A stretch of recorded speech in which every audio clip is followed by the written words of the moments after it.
My family claimed they were too broke to celebrate my birthday, but a week later, I watched my younger sister blow out candles at a party that looked like it cost thousands. Stick with me while I share my story, and if it touches you, don't forget to support our channel by hitting that subscribe button, dropping a like, and sharing it with the people you care about.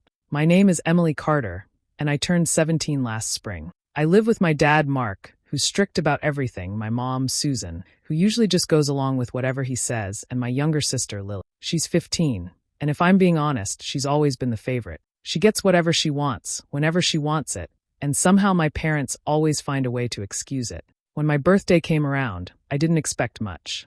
Still, I thought maybe we could at least have dinner together or a small cake. Instead, my parents sat me down the night before and told me things were tight this year. Dad said money was short, and that I should be mature enough to understand we couldn't afford parties or gifts. I nodded even though it stung, telling myself it was just bad timing. The day came, and nothing happened. No balloons, no cake, not even a card.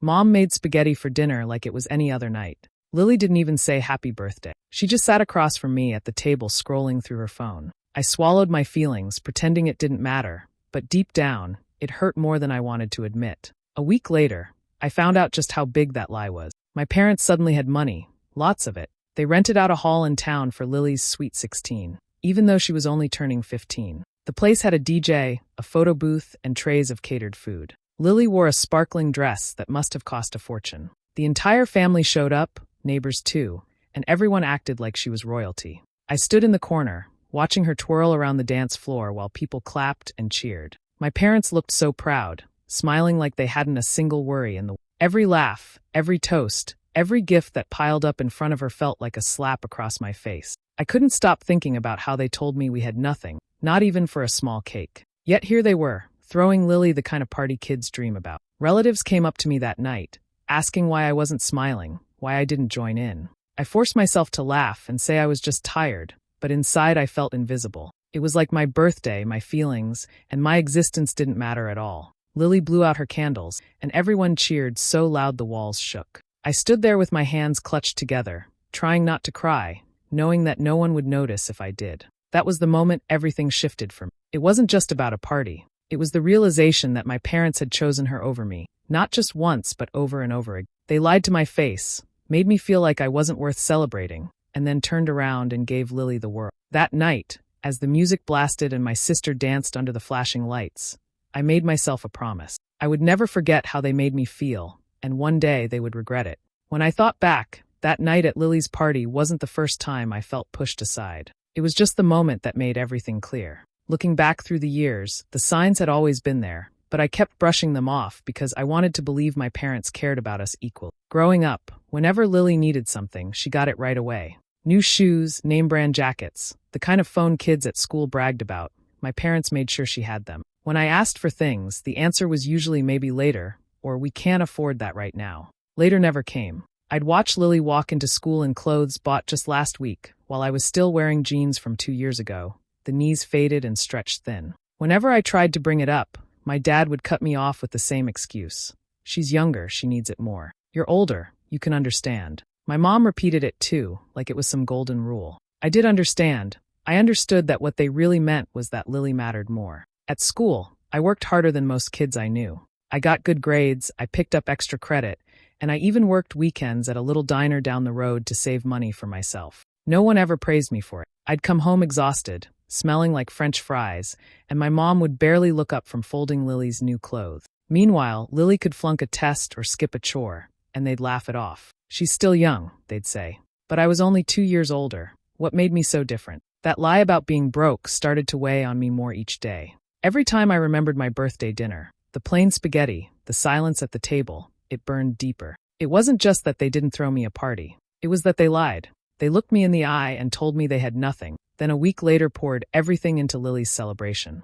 I tried to tell myself maybe they'd saved up for months for her party. Maybe it wasn't as bad as it looked. But I couldn't shake the truth. If they had money for a rented hall, a DJ, and a sparkling dress, they could have managed a simple cake for me. I wasn't asking for fireworks or a $1,000 gown. I just wanted to feel like I mattered. Every memory of Lily being lifted up while I was brushed aside came rushing back after that. The new bike she got while I rode a rusty hand-me-down. The times I begged for help with school supplies, only to be told to make do. while Lily's backpack came stuffed with everything on the list and more. I started realizing it was never about money. It was about choices, and the choice was always her. The more I thought about it, the heavier it felt. They didn't just forget me, they chose not to see me. They chose to make excuses while ignoring how hard I worked, how much I gave, how badly I wanted their approval. That night at her party had only exposed what I'd been refusing to admit. In their eyes, I was never worth as much as Lily. And that truth was harder to swallow than any empty birthday table ever could be. The days after Lily's party were some of the hardest I'd ever gone through. It felt like everyone in town had something to say about how amazing the celebration had been. At school, kids came up to me saying how lucky my sister was, how incredible the decorations looked, how much fun the music was. Even neighbors stopped me on the street to compliment my parents for pulling off such a perfect event. Every word made me shrink a little more inside. They weren't just praising my sister, they were reminding me of everything I didn't get. It felt like I was invisible. No one noticed that my birthday had been brushed aside. No one asked if I'd had a good time or if anyone had done something special for me. To them, I wasn't part of the picture at all. They only saw Lily smiling in her glittering dress, holding gift bags in her arms, while I stood in the corner of the room wishing I could disappear. A few nights later, we sat down for dinner. The kitchen smelled of fried chicken, my dad's favorite, and the table was crowded with dishes. I stared at my plate for a long time before I finally asked the question that had been burning in me since the party. My voice came out quiet at first, but I forced it louder. Why didn't I get anything? Not even a cake. The clatter of silverware stopped. My mother froze with her fork in midair, and Lily raised her eyebrows like she was waiting to see what would happen. My dad put his knife down hard against the table and leaned back in his chair. His eyes locked on me with that sharp, cold look he always used when he wanted to shut me down. Then he said the words that cut deeper than anything else. Life's not fair. Get used to it.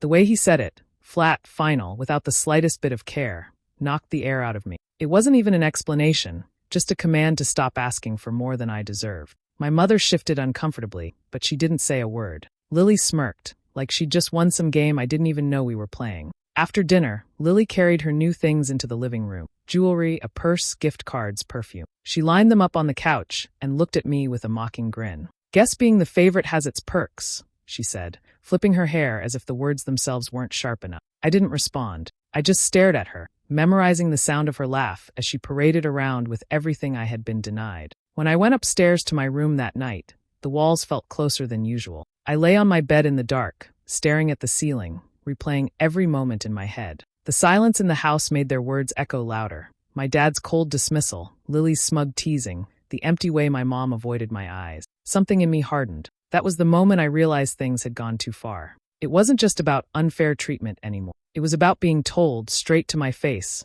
that I didn't matter. My birthday didn't matter. My feelings didn't matter. And the people who were supposed to love me most had no problem saying so. I made a promise to myself that night. I wasn't going to forgive them for this. I wasn't going to push it down and pretend it didn't hurt. They had crossed a line, and I felt the cut deep enough to know it would never heal on its own. One way or another, they were going to regret making me feel like I was nothing. One evening, a few days after that dinner, I was helping tidy up the living room. Plates from dinner were still stacked on the coffee table, and I carried them into the kitchen. My parents thought I had gone upstairs, so they kept talking in low voices at the table. I froze when I heard my name. Something in the way my dad said it made me stay quiet, leaning just beyond the doorway. My mom's voice was sharp with worry. She's going to notice eventually, she whispered. My dad gave a short laugh, the kind he used when he wanted to brush things off. She won't. Emily never asks too many questions. Besides, it was worth it. Lily deserved that night. My heart started racing. I stood perfectly still, gripping a plate in my hands so tightly I thought it might crack. Then I heard the words that made me feel like the ground had opened under me. The money was just sitting there, my dad continued. Better to use it for something memorable than waste it on tuition. She'll figure out some other way to pay. At first, I thought I must have heard wrong. My mom's soft reply proved I hadn't. It was supposed to be for her education. She worked so hard saving every dollar from birthdays, babysitting, even that diner job. You don't think she'll resent us? I almost dropped the plate. My college fund, everything I had carefully set aside, every late night at work, every dollar I'd tucked away in hopes of escaping this house. It had all been drained. Not for bills, not for something the whole family needed, but for Lily's party. My savings had been sacrificed so she could have a ballroom full of people cheering for her. I could barely breathe. My hands shook as I slowly set the plate down on the counter, terrified they'd hear me. My dad's voice was firm, final. Emily's tough. She'll manage. Lily needed that party to feel special. That's what matters. Those words rang in my ears like a cruel echo. In that moment, I realized I hadn't just been overlooked, I had been robbed. Everything I worked for had been stolen, and it wasn't an accident. It was a choice.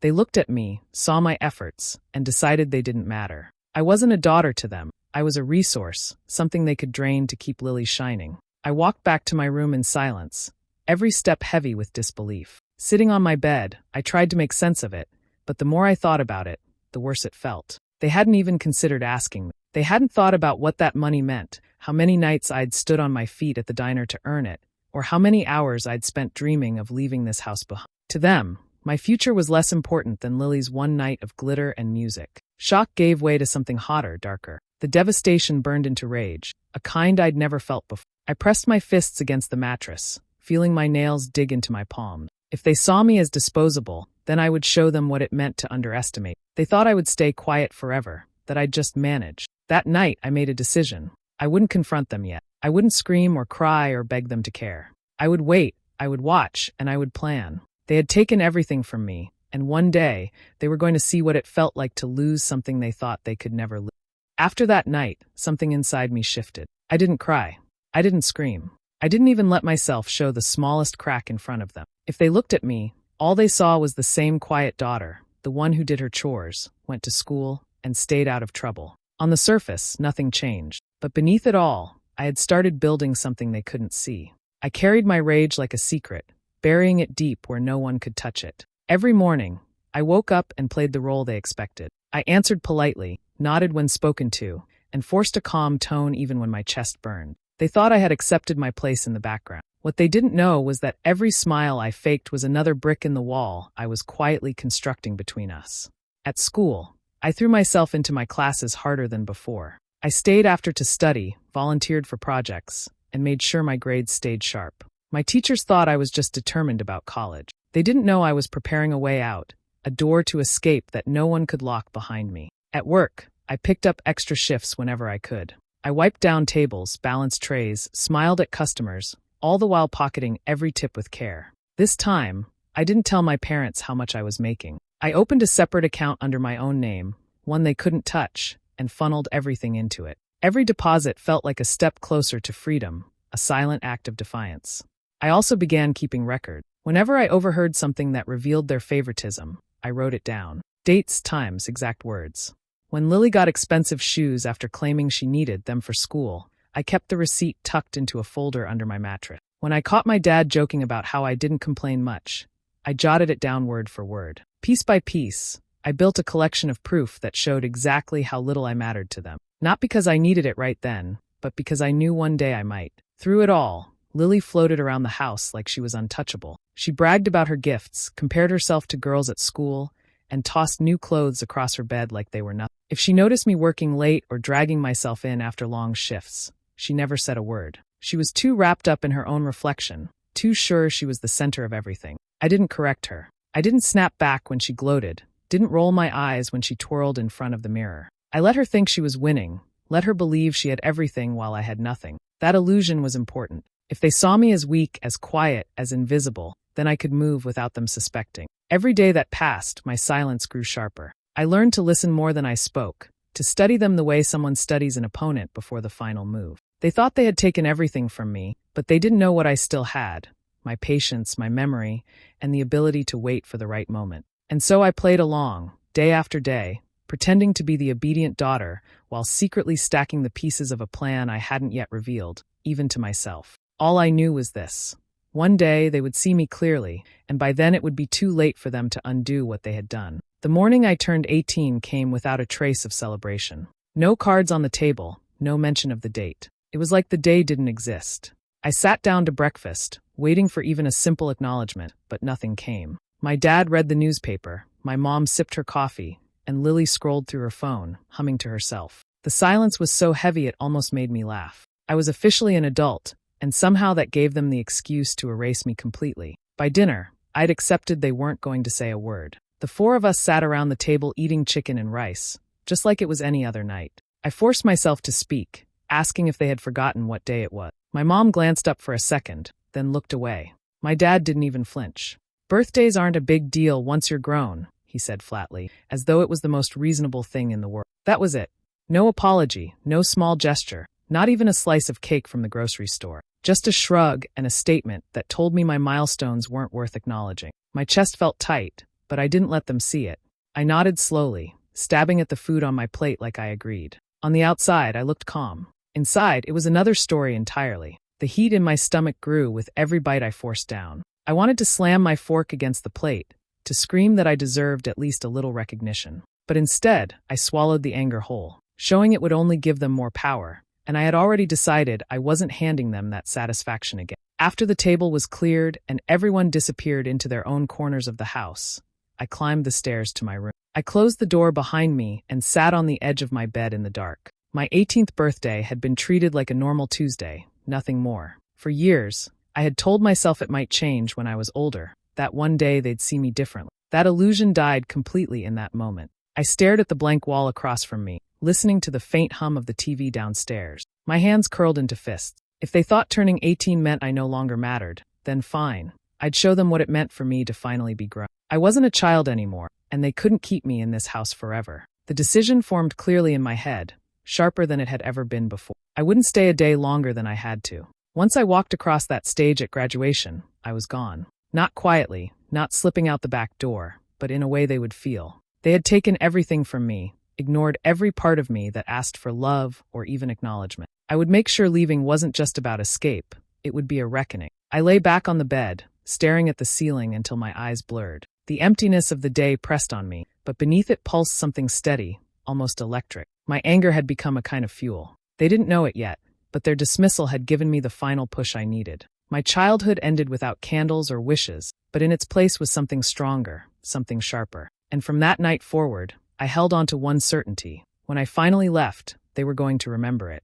Once the choice to leave was sealed in my mind, I treated every day like a step toward freedom. My parents didn't know it, but I spent late nights bent over my laptop filling out scholarship applications. I hunted for programs far from home, anywhere that would put miles between me and the walls I grew up in. Every form I submitted, every essay I typed, felt like I was chiseling my way out of a cage. I didn't tell a soul in my house what I was doing. The less they knew, the less they could sabotage. I kept my head down at home, giving them the version of me they wanted to see. I washed dishes without complaint, folded laundry when asked, and came home at a reasonable hour. To them, I was the same dependable daughter who had nowhere else to go. They thought my silence meant surrender. What they didn't realize was that I had already built an exit in the shadows. The only person I trusted enough to involve was Rachel, a friend I'd known since middle school. She was the kind of person who understood without me having to explain every detail. When I told her I planned to leave as soon as school ended, she didn't question it. She offered her spare room. Together, we quietly worked out the logistics. She had an old pickup her uncle gave her, and we agreed that on the day I left, she'd be the one waiting in the driveway. I started gathering small things for the move, piece by piece so no one would notice. Extra toiletries tucked into the bottom of my dresser. Important documents folded into a binder I kept hidden behind my textbooks. I even bought a suitcase at a thrift store and left it at Rachel's house so it wouldn't raise suspicion. All the while, I kept up the act. When my dad made some offhand remark about me probably sticking around for community college, I nodded like it was the truth. When my mom reminded me how expensive it was to live on your own, I smiled politely and changed the subject. They thought they had me figured out. They thought I was trapped. But underneath, I was rehearsing what would come next. I didn't just want to leave quietly in the night. That wasn't enough. I wanted them to feel the weight of what they had done when I finally walked out. I imagined the moment often, the look on their faces when they realized I had outsmarted them, that I had carved out a life for myself without their approval or help. The planning gave me strength. It was no longer about enduring their coldness. It was about preparing for the moment I would finally reclaim my voice. Every lie I let pass unchallenged, every chore I finished without protest, every smile I forced was just part of the disguise. They believed I was obedient. They believed I had accepted my fate. The truth was, I was setting the stage. Every secret step I took pulled me closer to the day when I would drop the mask and make them see me for who I really was. Not the daughter they dismissed, not the shadow behind Lily's spotlight, but the one who had been quietly building an escape right under their noses. When that day came, I knew one thing for sure. It wouldn't just be me walking out. It would be the shattering of the image they clung to, and the beginning of a reckoning they never saw coming. Graduation night should have been about accomplishment, but in my house, it was just another showcase for Lily. The living room was filled with neatly wrapped boxes and colorful gift bags, all piled high at her feet. Relatives handed her envelopes with cash, jewelry boxes tied in ribbons, and congratulatory cards. Compliments poured over her like confetti. How proud my parents must be, how bright her future looked, how stunning she appeared in her dress. I sat at the edge of the couch, my gown folded neatly across my lap, the tassel from my cap brushing my arm. No one asked me how the ceremony went, or if I had plans after. Not a single gift slid my way. It was as though my diploma had vanished the moment I walked through the door. The spotlight was fixed where it always had been, on Lily. Dinner was served, and the table buzzed with conversation. My aunt asked Lily about her summer plans, an uncle joked about buying her a car someday, cousins teased her affectionately about being the star. Through it all, my parents beamed like proud directors at the opening night of a play. I chewed quietly, letting the chatter fill the space until I felt ready. When the table began to settle, I set my fork down with care. My voice came steady, calm enough that at first no one realized how serious I was. "I know about the money," I said, eyes fixed on my father. The clinking of silverware stopped. "The account that was meant for me, you used it for her party." My mother's hand froze midway to her glass. My dad's jaw tightened. Lily blinked in confusion, then smirked like she thought I was bluffing. But I didn't stop. "You lied about being broke. You told me to grow up and accept it, all while draining what I worked for, what was promised to me. You didn't just forget my birthday. You stole my future to make her shine brighter." The silence that followed was heavy enough to crush the room. My dad finally muttered, "You don't know what you're talking about." I leaned forward, meeting his stare without flinching. "I know exactly what I'm talking about. I heard you. I have proof. And I want you both to understand something. This isn't a family to me anymore. You made sure of that."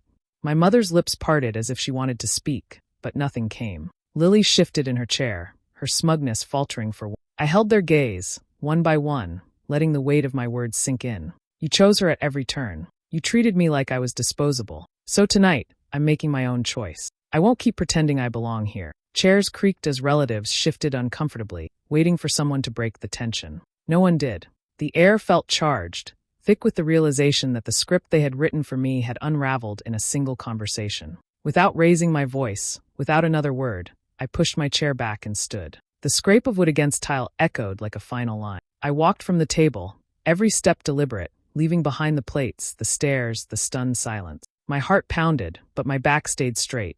I didn't slam a door or look over my shoulder. I didn't need to. The weight of what I had said hung there, sharp and undeniable. For the first time in years, they couldn't ignore me. For the first time, they had to sit in the mess they had created, while I walked away in absolute silence. The morning after that dinner, the house was eerily quiet. Sunlight crept through the blinds as I folded the last of my clothes into a bag. Each item I placed inside felt like a piece of myself I was reclaiming. Rachel's truck would be in the driveway soon, and I knew once I stepped out with that suitcase, I wouldn't be coming back. I didn't just want to disappear. I wanted them to face what they had done. So before I zipped up the bag, I slid a thick envelope onto my desk. Inside were photocopies I'd collected over the past months. Bank records showing the withdrawal from my account, receipts from the party that matched the exact amount, and handwritten notes of conversations I had overheard. At the top of the stack, I wrote a letter addressed to the extended family, spelling out everything clearly. I didn't beg for sympathy or forgiveness. I simply laid out the truth. I left the envelope where I knew my mother would find it, then carried my things downstairs. Every creak of the steps echoed like a drumbeat. No one stirred as I walked out the door. Rachel was waiting in the truck, engine running. She jumped out, grabbed one side of the suitcase, and together we loaded it into the back. For the first time, I felt the weight lift off my shoulders. By the time my parents discovered the envelope, I was already gone. Later that week, Rachel told me how it played out. My relatives had gathered for Sunday lunch, expecting the usual cheerful meal. Instead, my mom passed the letter around the table with shaking hands. Page after page revealed the truth they had tried so hard to hide. That my college savings had been drained to fund Lily's celebration, that I had been dismissed and ignored while they played favorites. The reaction was swift and brutal. My aunt, who had always admired my hard work, confronted them first. "How could you do this to your own daughter?" she demanded. My uncle called it theft. Cousins whispered among themselves, shaking their heads. The pride my parents wore so confidently the night of Lily's party cracked into embarrassment as relatives turned cold. Word spread quickly. Neighbors who had once praised the beautiful event now looked at my parents with disgust. The same community that applauded them was suddenly questioning their morals. My father, who had always cared about appearances, couldn't bear the stares. My mother retreated into silence. And then there was Lily. Humiliation hit her harder than anyone else. Friends at school whispered about how her big night had been paid for with stolen money. The gifts she once paraded around now looked like evidence of a crime. She confronted my parents in anger, demanding to know why they had let it happen. For once, she wasn't proud to be the center of attention. She was furious to be the symbol of their betrayal. Their home, once filled with smugness and control, turned into a battleground. My father blamed my mother for being careless. My mother blamed him for pushing too far. Lily shouted at both of them for ruining her image. The family that had always seemed unshakable to outsiders was now fractured from the inside. And I wasn't there to witness it. I didn't need to be. I had already walked away, carrying my freedom with me, leaving behind only the truth. They were left to face the wreckage, the whispers, and the shame, while I moved forward untouched. Leaving town with Rachel was only the beginning. By the end of summer, I was unpacking in a dorm hundreds of miles away, the kind of place where no one knew my last name or the weight it carried back home. The campus stretched wide, filled with students dragging boxes, laughter echoing across the lawn. For the first time, I wasn't a shadow behind anyone else. I was just me, standing in the middle of a life I had built with my own hands. Scholarship funds covered tuition, and the money I had carefully tucked away from long shifts gave me breathing room. It wasn't glamorous. I worked part-time at the library, shared a room with a stranger, and budgeted every dollar. But it was mine. Every morning, when I walked to class with books pressed to my chest, I felt a freedom that had been denied to me for so long. The weight of their control no longer hung over my shoulder. Letters from home came rarely, and when they did, I left them unopened in a drawer. Curiosity tempted me sometimes, but I refused to give in. I didn't need to hear excuses or guilt laced in ink. The silence was enough of a response. What mattered was that they had to sit in the world they created, fractured by their own choices. My absence wasn't just physical. It was a constant reminder that they couldn't undo what they had done. Rachel checked in often, reminding me of how far I'd come. She told me the house I left behind was still chaotic, with relatives keeping their distance and neighbors whispering about the scandal. Lily, once smug and untouchable, had grown bitter and restless, her anger aimed at the very parents who had once spoiled her. And my parents, who cared so deeply about appearances, now carried the weight of shame in every social gathering. I didn't celebrate their downfall, but I didn't pity it either. They had written that ending themselves. Betrayal doesn't always come from strangers. Sometimes it comes from the people you expect to protect you. That was the cut that went deepest. Not the stolen money, not the forgotten birthdays, but the realization that I had never truly mattered to them in the way a child should. Still, I had learned something in the wreckage. Walking away can be the sharpest form of revenge. Not screaming, not begging for recognition, but stepping into a better life where their voices could no longer reach me. Every step I took across campus, every page I turned in my textbooks, every dollar I earned honestly reminded me that I had chosen myself, even when they hadn't. Nights in the dorm were quiet. Sometimes I'd lie awake, staring at the ceiling, thinking about the girl who once sat in a kitchen waiting for a slice of cake that never came. She felt far away now, but I carried her with me, like a reminder of how far I'd climbed. That girl had been invisible in her own house. Here, I was visible, to professors who saw my effort, to friends who valued my presence, and most importantly, to myself. I never spoke of forgiveness. It wasn't on the table. What they had done couldn't be undone, and I didn't owe them peace. What I had was enough. A new beginning, the chance to write my own story without their shadows looming over it. And while my family continued to unravel under the weight of their own greed, I walked forward, carrying nothing but the life I had earned. It wasn't perfect, it wasn't easy, but it was powerful in its own way. Because in the end, surviving their betrayal wasn't just revenge. It was proof that I didn't need them to thrive. Do you think I made the right choice by walking away from my family, or should I have given them another chance? Let me know in the comments. And don't forget to subscribe for more stories like this.